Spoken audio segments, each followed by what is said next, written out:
Hello everyone, आज हम शुरू करेंगे हमारा नया chapter that is work, energy and power. इस चैप्टर में हम बात करेंगे what is work done, what are the type of energies and what is power.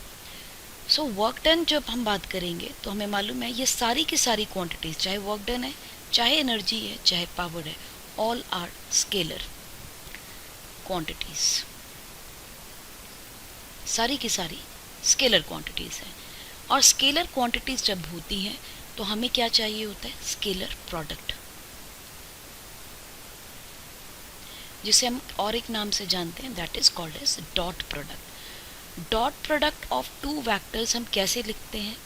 You have a vector A और एक वैक्टर आपके पास इस डायरेक्शन में है, वैक्टर बी। ठीक, अगर मैं ए वेक्टर को देखूं तो ए वेक्टर के मुझे कुछ कंपोनेंट्स बनाने पड़ेंगे so that we can find out a relationship between them. तो अगर मैं इसका कंपोनेंट बनाऊं तो ए वेक्टर के कंपोनेंट क्या हो जाएंगे? Resolution of vectors in rectangular components. तो ये हो गया A cos theta and this is what? A sine theta. So the dot product between A vector and B vector को हम कैसे लिखते हैं? वी से it is the product of the magnitudes of the two vectors, this is the magnitude, into the cosine of the angle between the two, so this is cos theta। ये है आपके पास scalar product. So a dot b cos theta, दोनों का magnitude और उसके बाद उन दोनों के बीच का एक एंगल। सो वी कैन से, या तो हम ये कह सकते हैं this is b into a cos theta, यानी आपने ए वेक्टर के कंपोनेंट्स बनाए along the vector B to find out the scalar product between the two. So work done क्या था हमारे पास? Work done is called as product of force and displacement, written as force into displacement, can be written as force into displacement into cos theta.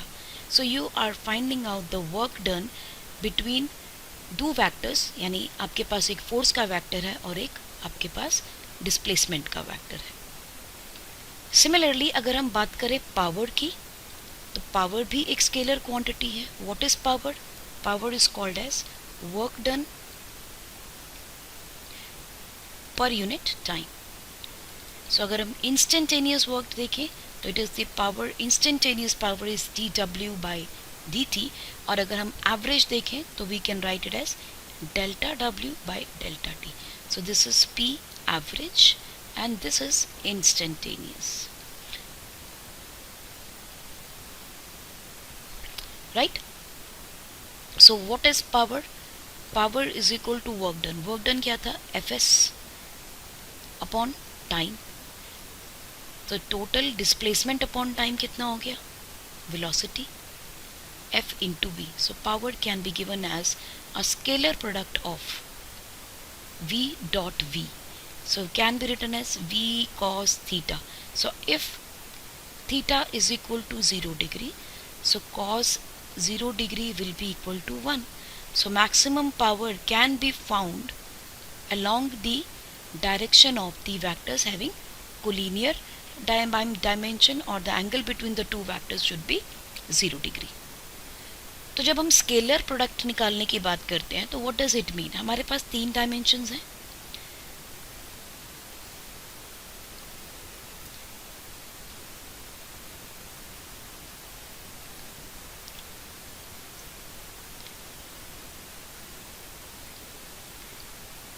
You have x, y and z directions.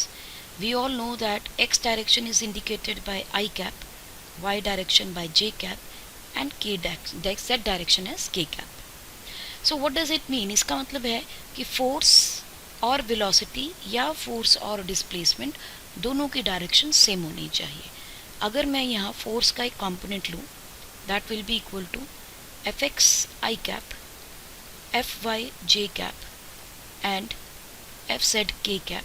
Similarly displacement vector का भी हम ले लें तो we can say S X I cap, S Y J cap and S Z K cap. So इसका मतलब ये हो गया कि मुझे कॉज प्रोडक्ट लेना है। कॉज प्रोडक्ट का मतलब हो गया आई कैप को हम आई कैप से मल्टीप्लाई करेंगे, इन दोनों का डायरेक्शन सेम है, और यही डायरेक्शन में हम जे कैप डॉट जे कैप भी करेंगे, और ऐसे ही हम के कैप डॉट के कैप भी करेंगे।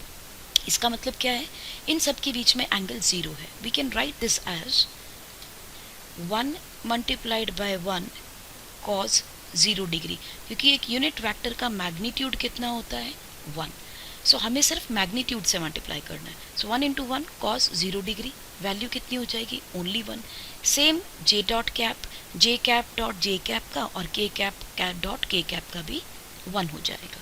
लेकिन अगर हम यहाँ आई कैप डॉट जे कैप करते हैं, जे कैप डॉट आई कैप करें, तो इन दोनों कंडीशन में आपके पास एंगल कितना आएगा 1 into 1 cos 90 degree, 1 into 1 cos 90 degree. ये दोनों वैल्यूज़ कितनी हो जाएंगी 0। तो स्केलर प्रोडक्ट में हम I dot J, J dot के या के डॉट आई इनको यूज़ नहीं करेंगे, बिकॉज उसका आंसर कितना आएगा 0। देखिए जे डॉट के करें या आप के डॉट जे कर लो, इनकी वैल्यूज़ भी सेम आएंगी। Cos 90 degree 1 into cos 90 degree, और अगर हम के कैप डॉट आई कैप या आई कैप डॉट के कैप करते हैं तो उनकी वैल्यूज़ भी आपको 0 मिलेंगी। सो कॉस प्रोडक्ट के अंदर हमें हर बार क्या यूज़ करना है, this product we have to use. तो इसको आप दिमाग में रखेंगे, क्योंकि ये सारा का सारा कॉज प्रोडक्ट के ऊपर ही रहेगा सब पूरा टॉपिक में, क्योंकि हम जितनी भी फिजिकल क्वांटिटीज़ के साथ डील करेंगे यहाँ वो सब की सब स्केलर होंगी। अब यहीं से हम देख लेते हैं कि जितने भी ये आपके स्केलर प्रोडक्ट्स आएंगे, what rules these scalar vectors will follow. So इनकी सारी प्रॉपर्टीज़ क्या हैं, तो properties of scalar product.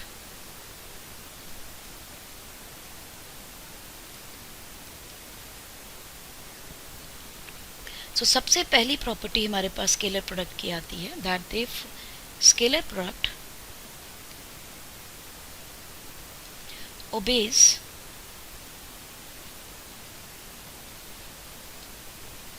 commutative law।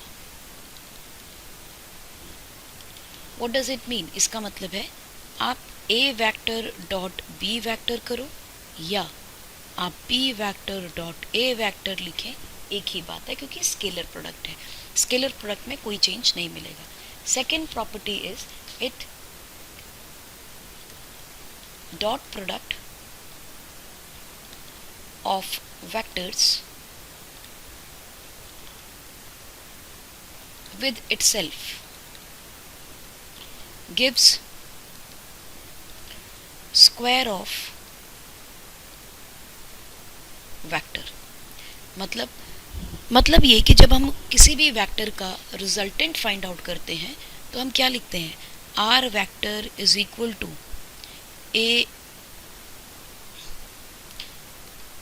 इसको कर लेते हैं यहाँ पर A vector. So A vector का मॉड हम क्या लिखते हैं, ए एक्स का स्क्वायर प्लस ए वाई का square plus twice of A X A Y cos 90 degree, right. Cos 90 की वैल्यू खत्म कैंसिल हो जाएगा, because cos 90 is 0।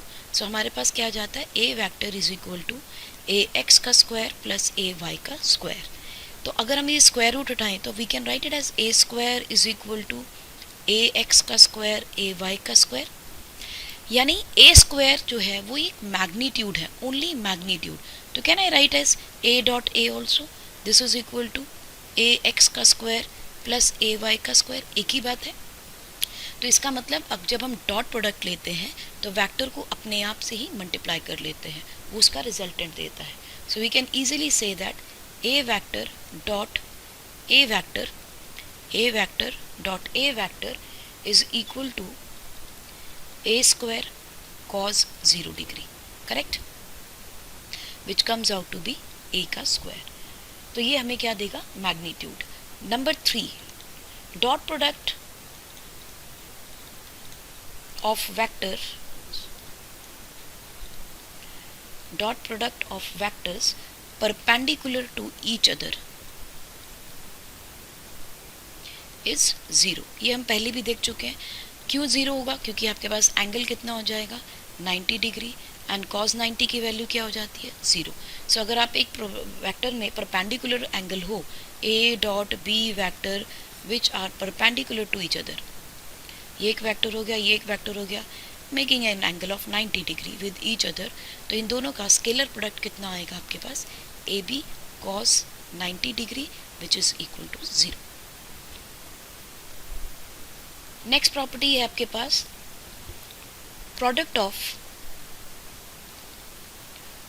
To collinear vectors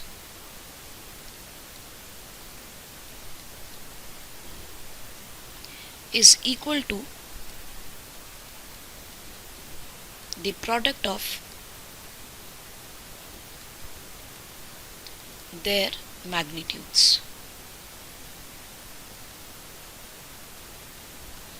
मतलब अगर आपके पास दो वेक्टर्स हैं, they are moving in the same direction, these are collinear vectors.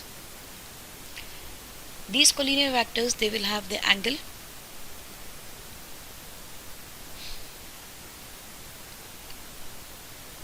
Zero degree. So theta की वैल्यू आपके पास है ज़ीरो डिग्री। दूसरे वेक्टर्स क्या हो सकते हैं? एंटी पैरेलल वेक्टर्स और also collinear vectors. The vector B, vector A, इसका एंगल कितना हो जाएगा 180 degree. So A vector dot B vector is given as AB cos 0 and A vector dot B vector is equal to AB cos 180 degree. This will be equal to minus AB and this will be equal to plus AB. So इसका मतलब क्या हो गया कि अगर हम सिर्फ magnitude को कंसिडर करें तो आपके पास वैल्यू सिर्फ A इंटू B आएगी। ये जो नेगेटिव साइन है it just shows the direction, और ये डायरेक्शन इस फिजिकल क्वांटिटी की नहीं कहते हम, ये डायरेक्शन होता है about the vectors.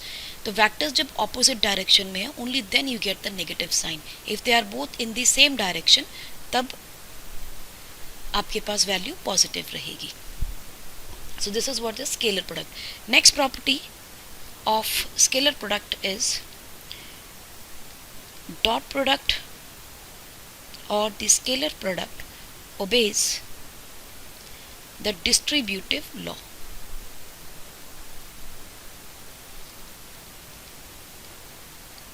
What is this? अगर आप एक वेक्टर A को दूसरे वेक्टर B से मल्टीप्लाई करते हो और फिर एक वेक्टर A को C वेक्टर से मल्टीप्लाई करके इनको ऐड करते हो तो इसको हम डायरेक्टली ऐसे भी लिख सकते हैं। A वेक्टर को बाहर कॉमन लिया और B vector plus C vector की आपने रिजल्टेंट ले लिया और उन दोनों का आपने फाइनल स्केलर प्रोडक्ट निकाला। तो इस केस के अंदर आप चाहे A dot B plus A dot C लीजिए, यानी इन दोनों का पहले रिजल्टेंट निकाल लीजिए, मैग्नीट्यूड निकालिए, फिर इन दोनों का मैग्नीट्यूड निकाल के ऐड करो, या आप इन दोनों का मैग्नीट्यूड निकाल के इसके साथ स्केलर प्रोडक्ट ले लीजिए। इन दोनों के केसेस में कोई भी आंसर में वेरिएशन नहीं होगी। आइए ज़रा इसी पे कुछ क्वेश्चन देखते हैं। That is we have to prove that the vector A, that is I cap plus 2j cap plus 3k cap, and vector B is equal to 2I cap minus j cap, these are perpendicular to each other. This you have to prove।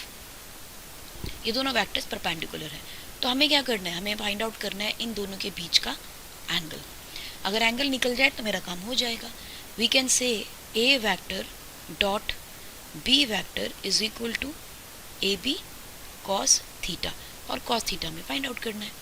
ये दोनों चीज़ें क्या हैं? These are the magnitudes of A and B, magnitude of vector A and magnitude of vector B.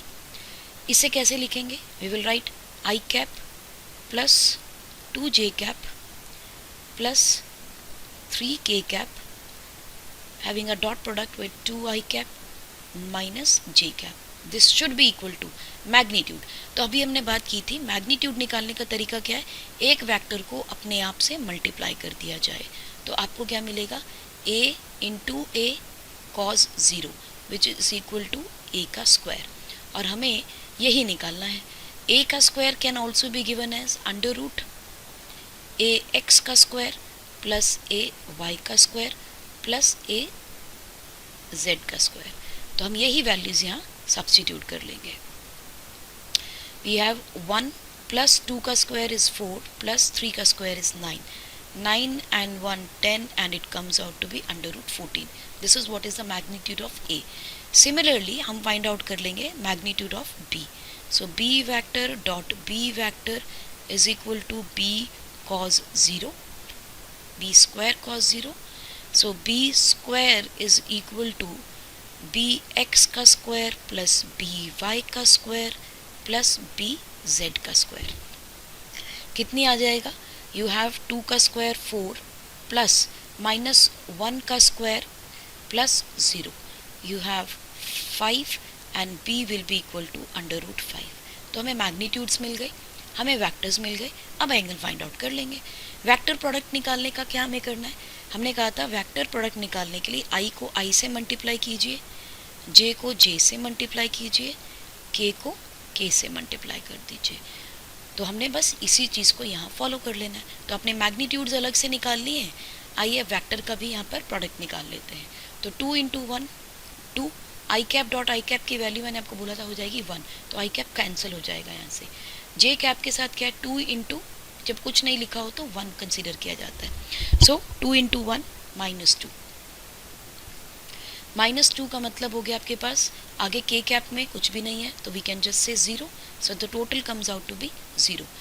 अब हमारे पास क्या था, A vector dot B vector divided by A का मैग्नीट्यूड बी का magnitude is equal to cos theta.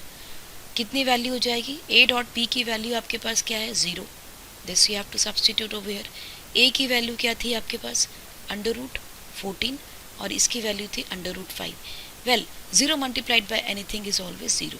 और ये कब पॉसिबल है, हमने कहा कॉस थीटा की वैल्यू क्या आ गई आपके पास 0, सो इसका मतलब थीटा की वैल्यू क्या हो जाएगी cos inverse 0, so this is equal to 90 degree. So yes, vector A is perpendicular to vector B. So ये रहा आपके पास वेक्टर का डॉट प्रोडक्ट निकालना और दो वेक्टर्स के बीच में एंगल कितना होगा उसको आइडेंटिफाई करने का मेथड। आइए देखें अब वर्क डन के ऊपर चलते हैं। हमारे जिस टॉपिक का सबसे पहला, इस चैप्टर का सबसे पहला टॉपिक है that is work. What is work, work is done when force applied on an object moves through some distance। जब हमने फोर्स अप्लाई की तो हमारा अगर ऑब्जेक्ट कुछ डिस्टेंस भी मूव कर जाए इन द डायरेक्शन ऑफ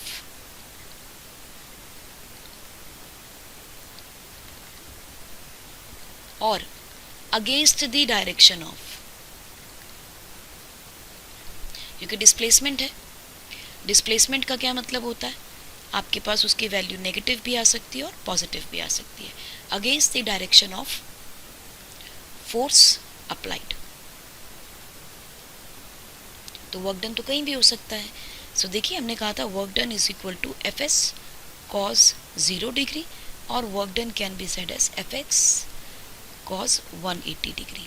तो यहाँ वर्क डन कैसा हो जाएगा एफ एस और यहाँ minus F into S, right. So इसका मतलब वर्क डन पॉजिटिव भी हो सकता है और नेगेटिव भी हो सकता है, लेकिन वर्क डन अपने आप में एक स्केलर क्वांटिटी है। यहाँ नेगेटिव और पॉजिटिव सिर्फ हमें angle between the two vectors के बारे में बताता है। सो वर्क डन की एसआई यूनिट क्या है हमारे पास, दैट इज जूल्स। इसकी सीजीएस यूनिट क्या है, दैट इज अर्ग। What is the relationship between joules and erg? 1 joule is equal to 10 raised to power 7 erg। कैसे आया, कहीं बच्चों के दिमाग में होगा अर्ग कैसे, वैसे तो 9th में हम पढ़ते हैं, पर चलिए हम इसको एक बार कर लेते हैं। फोर्स इनटू डिस्प्लेसमेंट, फोर्स का यूनिट होता है न्यूटन और displacement is metre.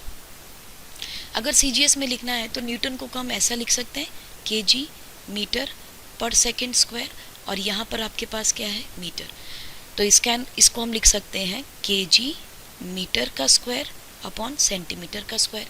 Now we have to convert this into CGS unit. तो 1 केजी का 1000 ग्राम, मीटर का 10⁻²² का स्क्वायर करेंगे तो 4 हो जाएगा, डिवाइडेड बाय सेकेंड में कोई चेंज नहीं है, so this will be centimetre square, this will be KG gram. So आपके पास आ जाता है 10⁻7 gram centimetre square second inverse.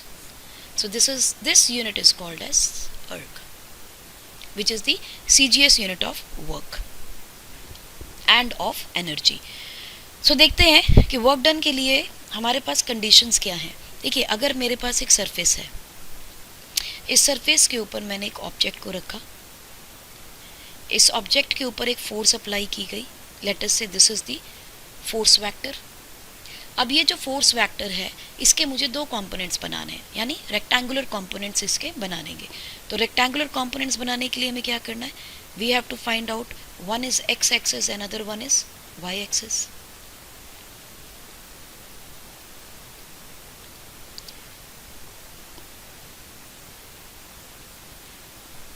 इस कंपोनेंट को हम क्या लिखेंगे, making an angle theta with the horizontal, F cos theta given as fx and f sin theta given as fy, right?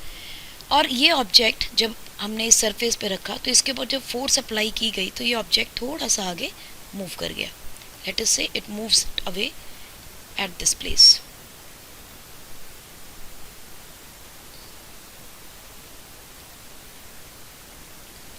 तो यहाँ से सेंटर से अगर हम डिस्प्लेसमेंट देखें टिल इट्स सेंटर पोजीशन, तो ये डिस्टेंस है मेरे पास x, या हम इसे लिख लें x, हम वहाँ लिख रहे हैं तो हम इसको s लिख लेते हैं, s, this is my displacement. तो force is applied in this direction, displacement भी इसी डायरेक्शन में, इसका मतलब फोर्स का वेक्टर और डिस्प्लेसमेंट का वेक्टर कोलिनियर वेक्टर्स हैं, making an angle of 0 degree. कब, जब cos थीटा की वैल्यू 0 होगी। लेकिन जब मेरे पास एंगल 0 डिग्री नहीं है, डिस्प्लेसमेंट फोर्स, एक्चुअली फोर्स का वेक्टर आपके पास 0 डिग्री एंगल नहीं बना रहा है, वो it is making an angle of, इसका प्रोजेक्शन हमने इसके ऊपर लिया है, so it is F cos theta.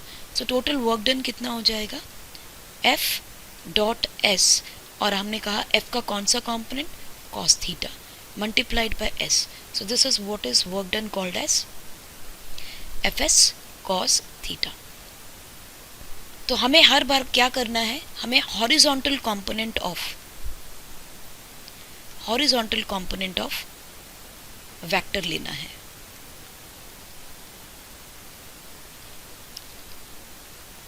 Always consider the horizontal vector for work done, चाहे वो डिस्प्लेसमेंट का हो, चाहे वो फोर्स का हो, किसी का भी हो सकता है, बट आपको लेना क्या है, हमेशा हॉरिजॉन्टल कंपोनेंट। देखते हैं कुछ एग्जाम्पल्स कि वर्क डन पॉजिटिव कब हो सकता है और वर्क डन नेगेटिव कब हो सकता है। So we let us talk about nature of work done in various situations.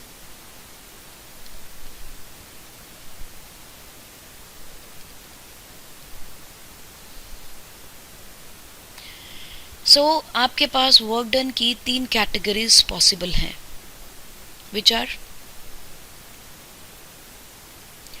Positive, 0 and negative. Reason, आपके पास या तो एंगल 0 डिग्री हो सकता है, एंगल 90 डिग्री हो सकता है यहाँ, और यहाँ एंगल 180 डिग्री हो सकता है।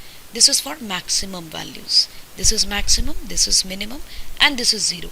अगर आपके पास वर्क डन किसी और एंगल पे होगा तो it will be the acute angle, और अगर आपके पास वर्क डन नेगेटिव होगा तो angle haves to be obtuse, यानी 0 के बाद ये वैल्यू नेगेटिव हो जाएगी, 0 से पहले ये वैल्यू पॉजिटिव हो जाएगी।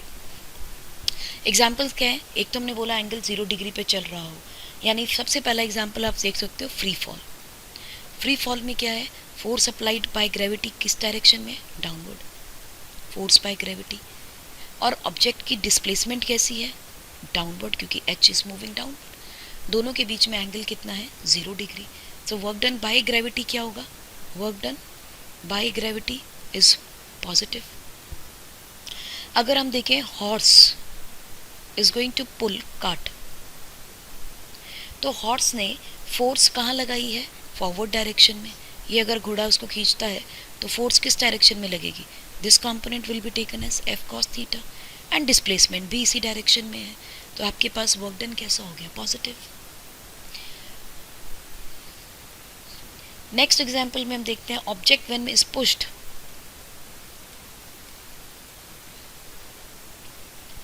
on a surface moves in the direction of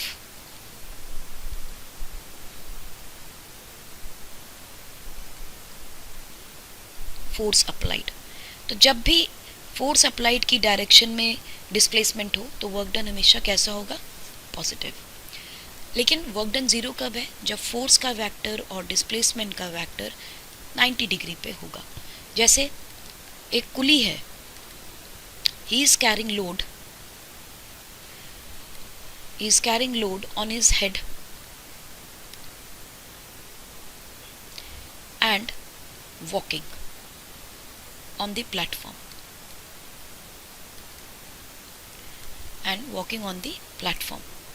in this condition work done is 0 because force applied कहाँ है, ये डायरेक्शन में है, सिर के ऊपर, और मूवमेंट कैसी हो रही है, इस डायरेक्शन में।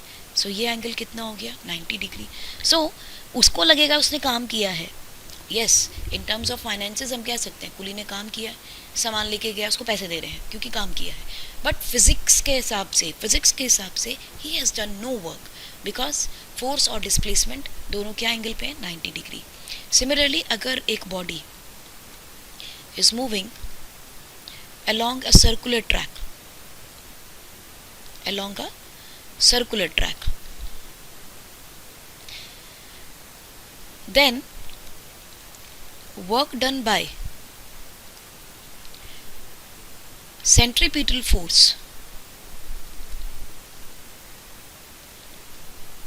is 0। क्यों, ये देखो, अगर ये ऑब्जेक्ट एक सर्कल में घूमता है, ठीक, ऑब्जेक्ट यहाँ ए पॉइंट से बी पॉइंट तक गया, is moving in this direction. जब भी मूव करेगा तो एक फोर्स है जो उसको अपनी तरफ खींच रही है। मान लेते हैं आपने कोई रस्सी पकड़ी है, पत्थर को आपने हिला रहे हो, तो ये पार्टिकल इस तरह से मूव कर रहा है, अपनी डायरेक्शंस चेंज करेगा। यहाँ क्या है आपके पास, रस्सी खींचेगी तो टेंशन आएगी, यही टेंशन तो है जो आपके पास सेंट्रीपीटल फोर्स का काम भी करेगी, right. So work done by the centripetal force और tension in the string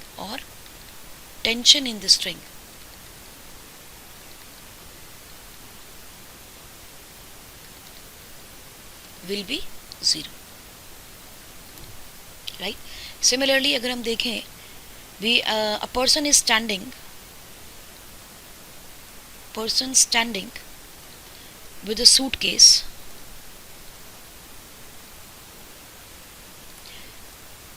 on a road, तो इस कंडीशन में भी देखेंगे डिस्प्लेसमेंट 0 है, फोर्स तो लग रही है पर डिस्प्लेसमेंट नहीं है। If there is no displacement तब भी आपके पास वर्क डन कैसा होगा, 0। तो इसका मतलब या तो फोर्स 0 हो जाए ना लगती हो, या डिस्प्लेसमेंट 0 हो जाए ना लगती हो, या फोर्स और डिस्प्लेसमेंट 90 डिग्री पे हो। तीनों कंडीशंस में वर्क डन विल बी 0। अब नेगेटिव वर्क डन कब होगा, when body slides over another body or rough surface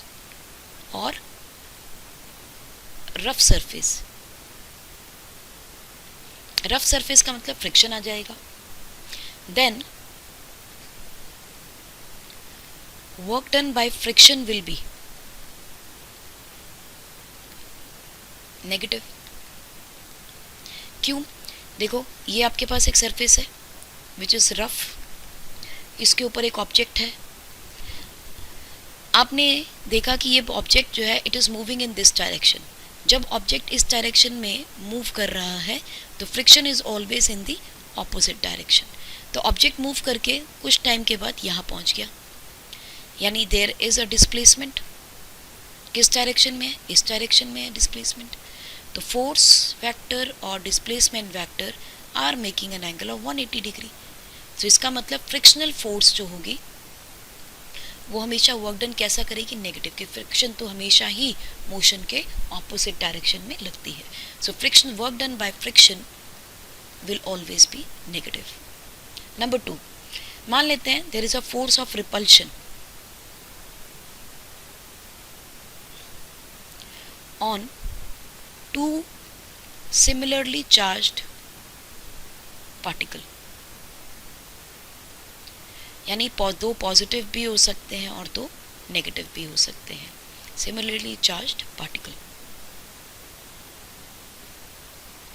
can be positive, can be negative, कुछ भी हो सकते हैं. दोनों पार्टिकल का चार्ज सेम है. सो work done by this repulsive force is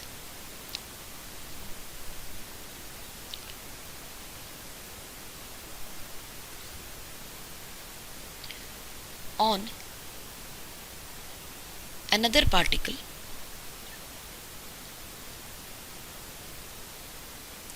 work done by this repulsive force by one particle on another particle is negative. क्योंकि जहाँ फोर्स लग रही है डिस्प्लेसमेंट उसकी ऑपोजिट डायरेक्शन में होगा. आइए एक क्वेश्चन देखते हैं एंड उसके बाद हम देखेंगे what is work done by varying force in our next lecture. तो आज का एक क्वेश्चन ले लेते हैं last, that is find the work done in moving a particle along a vector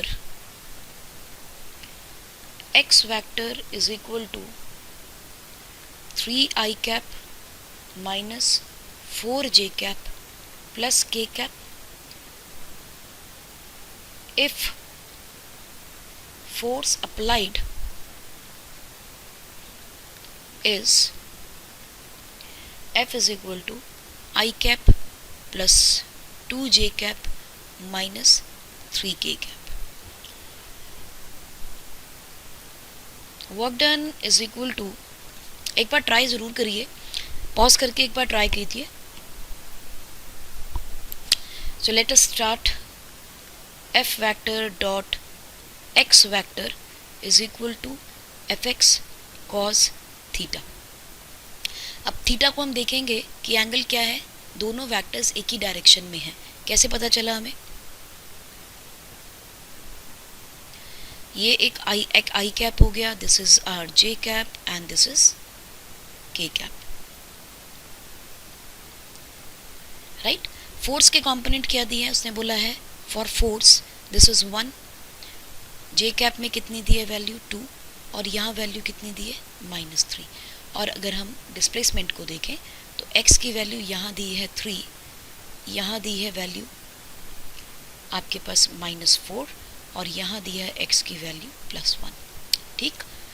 तो मेरे पास हम देखते हैं कि दोनों कंपोनेंट्स, दोनों ही वेक्टर्स के हर डायरेक्शन में कंपोनेंट्स हैं और हमने उन्हीं का स्केलर प्रोडक्ट निकालना है. तो हम क्या लिखेंगे? 3i cap plus 3i cap minus 3i cap minus 4j cap plus k cap is multiplied by i cap plus 2j cap minus 3k cap. और cos थीटा की वैल्यू क्या हो जाएगी? cos 0 degree. So you get 3 को आप 1 से multiply करेंगे, 3 को 1 से मल्टीप्लाई किया और i cap dot i cap की वैल्यू कितनी होती है? 1 into 1 cos 0 degree which is equal to 1. So -4 multiplied by +2 that is -8 plus 1 multiplied by -3 that is -3. This is equal to work done. So 3 से 3 cancel हो जाएगा, work done is equal to -8 joule. इसका मतलब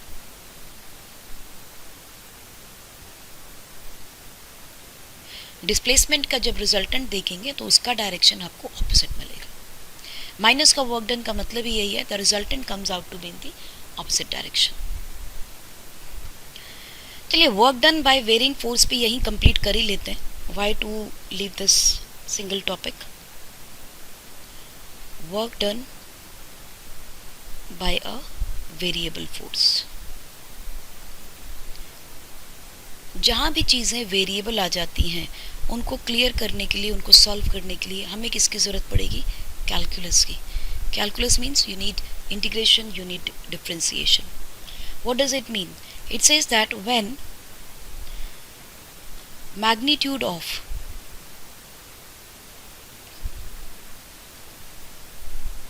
force is not same along the distance traveled, उसे हम क्या बोलेंगे? Variable force. ठीक है. ऐसी कंडीशन के अंदर हम देखते हैं कि एक मान लीजिए ये आपके पास एक पूरा पाथ है. ओ से शुरू किए, हम ए पे पहुंचे, फिर हम बी पे गए, फिर हम सी पे गए. ठीक. ये डिस्टेंस आपके पास हो जाता है x1, ये डिस्टेंस है आपके पास x2 और ये डिस्टेंस हो जाता है आपके पास x3. राइट. इन सभी डिस्टेंस के अंदर हमने कहा है कि force is not constant. What does it mean? हमने कहा एक छोटा सा डिस्टेंस हम देख लेते हैं. एक ऑब्जेक्ट हमारे पास यहाँ कहीं पड़ा है. ठीक. सेंटर से हमने इसका छोटा सा डिस्टेंस मेजर कर लिया और इसके अंदर छोटी सी डिस्प्लेसमेंट हुई. यहाँ तक ले ले. एक ऑब्जेक्ट को हमने यहाँ मूव किया, क्योंकि जब भी आपको कैलकुलस लगाना है हमें ऑपरेटर की जरूरत पड़ेगी. What is an operator? Operator is some derivative. छोटा सा पार्ट हमने लेना होगा. सो हमने इसको dx ले लिया और इसके ऊपर कोई फोर्स लग रही है F. F का हमने कौन सा कंपोनेंट लेना था? Horizontal component. तो हमने ले लिया F cos थीटा. करेक्ट. हमने कहा ये फोर्स वेरी करती है विद डिस्टेंस. तो इस छोटे से डिस्टेंस के अंदर हमारे पास कितना वर्क डन होगा? छोटा सा work done. This is equal to F dot dx. इसको करने का फ़ायदा क्या है? इसको करने का फ़ायदा ये है, जब हम एक स्मॉल चेंज कंसिडर करते हैं, in this small change we are saying यहाँ at this time, at this time, at this time or at this instant force is constant. otherwise force constant नहीं है. हम एक पर्टिकुलर टाइम पे कह रहे हैं कि वहाँ फोर्स कांस्टेंट है और छोटा सा वर्क डन जब होगा इस फोर्स से. क्यों होगा? क्योंकि छोटी सी डिस्प्लेसमेंट उसने कॉज किया है. बस हमारा काम ये आसान हो जाएगा. हमने क्या करना है? इन दोनों साइड्स को इंटीग्रेटिंग बोथ द साइड्स. कहाँ से कहाँ? 0 से लेकर W तक. और यहाँ पर कहाँ ले रहे हैं हम? यहाँ पे एक टाइम ले लेते हैं from O to B. O to B का डिस्टेंस क्या है? O टू B का डिस्टेंस हम देख रहे हैं, हम देखना चाह रहे हैं कि भाई इस A पॉइंट से लेके जब B पॉइंट तक ऑब्जेक्ट मूव किया तो इसमें कितना काम हुआ. तो आपकी इच्छा है, आप x2 से 0 ले लो या x2 से x1 ले लो, x3 से x2 का डिस्टेंस निकालना है. Whatever the limits you want to apply. मैं यहाँ पे x2 टू x1 ले लेती हूँ. ठीक है. x2's initial limit से final limit, not the final to initial. This is x1 and x2. x1 से लेके x2 तक, यानी मुझे इतने डिस्टेंस के अंदर देखना है कि कितना वर्क डन हुआ होगा, है ना. तो work done will be equal to F. F का कौन सा कंपोनेंट है? F cos theta. और आपने क्या लिखा है? dx. इंटीग्रेशन आप इसी की कर रहे हो. कहाँ से कहाँ? x1 से x2 तक. तो work done is equal to F cos theta. dx का इंटीग्रेशन क्या होगा? रूल क्या लगा हमारा? dx की इंटीग्रेशन का रूल है 1 डॉट dx. जब कुछ नहीं लिखा है तो 1 लिखा है. Can be written as x की power 0 dot dx. Anything raise to the power 0 is 1. अब इंटीग्रेशन करेंगे तो इंटीग्रेशन का रूल क्या कहता है, X zero dot D X can be written as X की power zero plus one divided by zero plus one which is equal to only X. Correct, तो हम यहाँ लिख सकते हैं ओनली एक्स। अब हमने वैल्यूज़ इसकी जो लिमिट है उन लिमिट्स को लगाना था, ये will put it as a modulus x1 and x2. This is f cos theta x2 minus x1। पहले हम क्या लिखते हैं, अपर लिमिट को, फिर हम लिखते हैं लोअर लिमिट को with the minus sign in between. क्यों माइनस साइन, क्योंकि ये मैक्सिमम वैल्यू है, ये मिनिमम वैल्यू है। This is maximum, this is minimum. मुझे तो इन दोनों के बीच के डिस्टेंस की वैल्यू चाहिए, इसलिए सब्ट्रैक्ट किया। Change in displacement, change in distance, है ना। सो मेरे पास कितनी वैल्यू हो जाएगी, F S cos theta, F cos theta into delta S. अब हम यहाँ कर सकते हैं let x1 is equal to 0 and x2 is equal to x। तो हम क्या लिख लेंगे, work done will be equal to F cos theta into X minus 0। So work done कितना आ गया, F X cos theta. This is the work done. अगर graphical method से हमें इसको प्रूव करना हो तो देखिए, हमारे पास एक ग्राफ है, this is force in newton and this is displacement. इसको हम x लिख लेते हैं इन मीटर्स। तो आपके पास कुछ ग्राफ कुछ ऐसा है, ये फोर्स कुछ इस तरह से लग रही है, यहाँ x की वैल्यू मैंने बोला 0 और I want to know what is the, इस फोर्स के अप्लाई करने के बाद f डॉट x क्या है, वर्क डन कितना हुआ, I have to find out work done. So we know that graphs के अंदर हम क्या कहते हैं, y एक्सिस को अगर जो भी फिजिकल क्वांटिटी y एक्सिस पे है उसको अगर हम x एक्सिस से मल्टीप्लाई कर दें तो ये हमें क्या देगा, एरिया अंडर द ग्राफ। यहाँ क्या है मेरे पास फोर्स और x एक्सिस पे क्या है x। This was going to give me area under the graph which will give me force, work done. तो अब इस चेंजिंग फोर्स के साथ तो भाई बहुत मुश्किल है वर्क डन निकालना, सीधा हो जाता तो हम ट्रायंगल लगा के कुछ स्ट्रक्चर, ज्योमेट्रिकल स्ट्रक्चर बना के इसका एरिया निकाल लेते। अभी मुश्किल है निकालना, तो मैंने क्या किया, एक छोटा सा हिस्सा तोड़ लिया, एक छोटा सा डिस्प्लेसमेंट निकाल लिया जिसमें हमने लिखा dx, सच दैट यहाँ पर जो फोर्स है उसकी वैल्यू कैसी हो जाएगी, constant. f is constant eight this time. Now जब एक आपके पास फिजिकल क्वांटिटी कांस्टेंट हो जाए और दूसरी वेरी कर रही हो तब हम कैलकुलस इजीली अप्लाई कर लेते हैं। हमने यहाँ पे भी यही किया। आप करना चाह रहे हो फ्रॉम 0 टू लेके इस डिस्टेंस x तक, ठीक, तो हमें ये शेडेड एरिया सारा कैलकुलेट कर लेना है।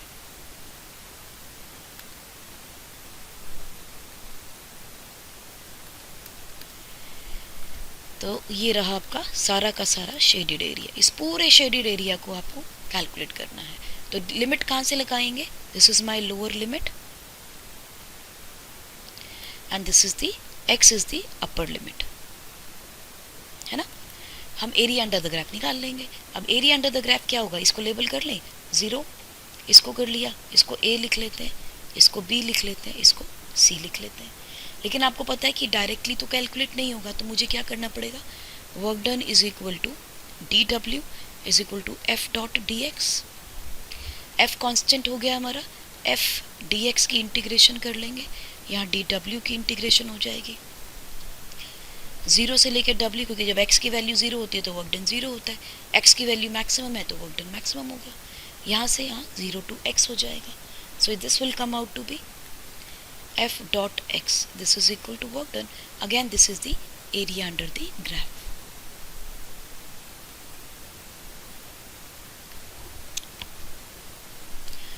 So यहाँ हम आज देंगे विराम और अगली क्लास में हम बात करेंगे एनर्जी के ऊपर।